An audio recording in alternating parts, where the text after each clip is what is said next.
Welcome to The Cell, the thrilling yet heartwarming saga of a terrorist sleeper cell living in suburban New Jersey. They are marooned in the heart of mainstream America, endlessly scanning social media for some hint of what they're supposed to do. Will the martyrs of Main Street outlast American consumerism and the scrutiny of their neighbors? How long can they maintain their evil aspirations under the crushing weight of the American dream? Think it over, Farusa. Accepting Marion's invitation to the Women's Forum doesn't seem very low profile to me. I'm just going to observe. Everything we learn about our enemy helps us accomplish our mission. They aren't just women, Dimitri. They're Americans. That's doubly dangerous. Exclusionary groups tend to radicalize themselves. First it's a faction, then it's a following, then it's a lynch mob. Dimitri has a point, Farusa. Anger seems to be a virtue in America. Maybe I should go along for protection. I'll be fine, Abdul. But who would protect you?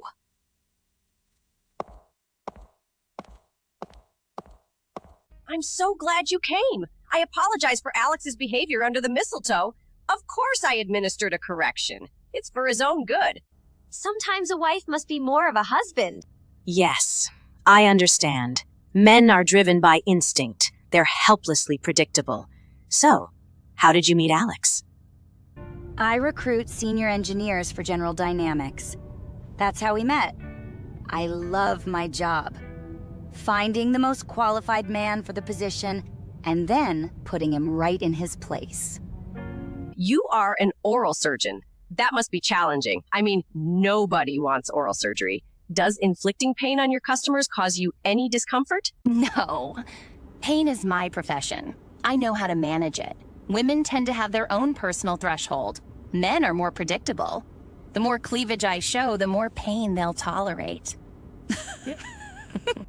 Well, here we are.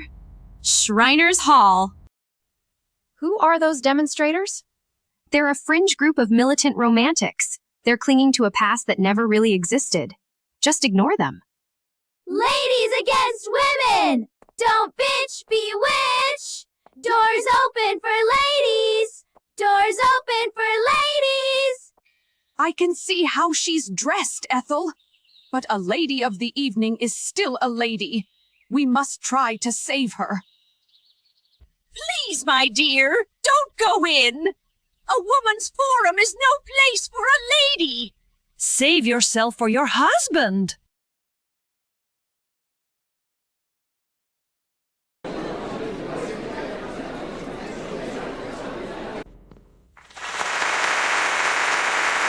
Welcome, everyone.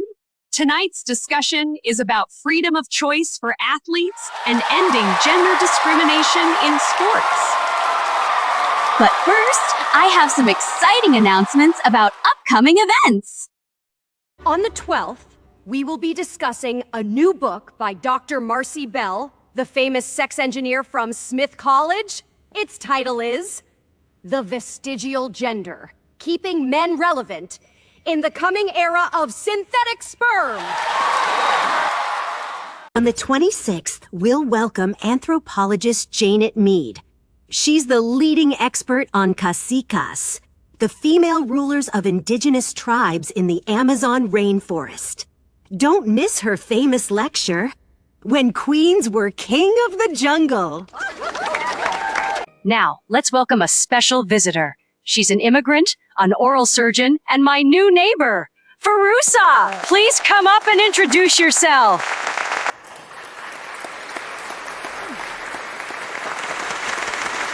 In my home country, this gathering would only be a dream. Now, I'm in the company of American women who are also willing to sacrifice for justice and human rights.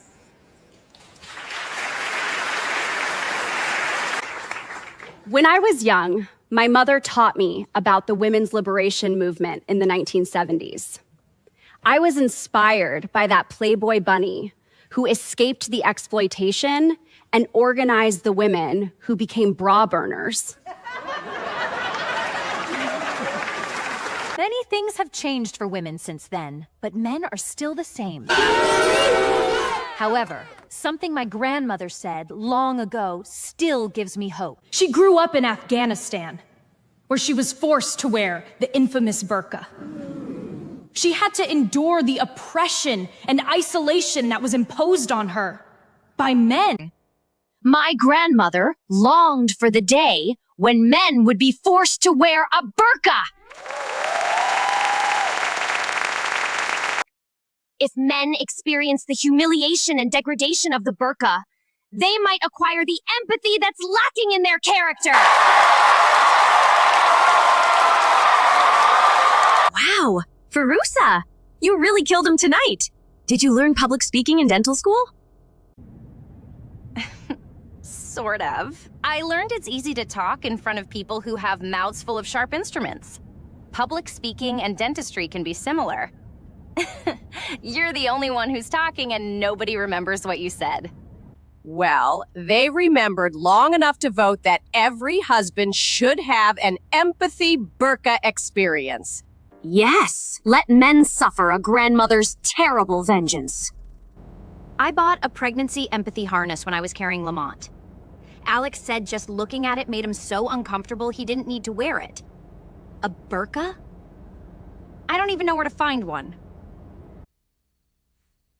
Before you go in, here's something you might enjoy.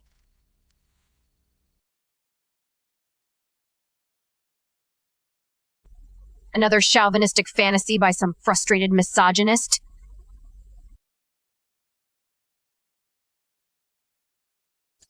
Oh, it's nonfiction. Okay then, thanks. Good night.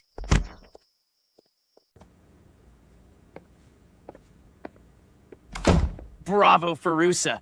You get my nomination for this year's most ironic performance. It's not often you get to see a woman terrorist call out men for a lack of empathy. What? You saw the speech? How? The stream was on womensforum.com. Is that what you call being an observer? I didn't know there would be cameras. And I didn't know about the applause. You're trending on Facebook, by the way. And you're getting extra traffic on your OnlyFans page. Dimitri, you've been spying on me? You fucking perv! That's a secure page! I'm a trained hacker. How do you think we got Netflix and HBO? Besides, you went to the women's forum to spy on women. I go to your page to spy on men. Well, will Faruza's OnlyFans page become a hotbed of spying? Will ladies be allowed in women's sports? Perhaps we'll learn more next time when we hear Marion say, Alex, Lamont's search history included the phrase evildoers.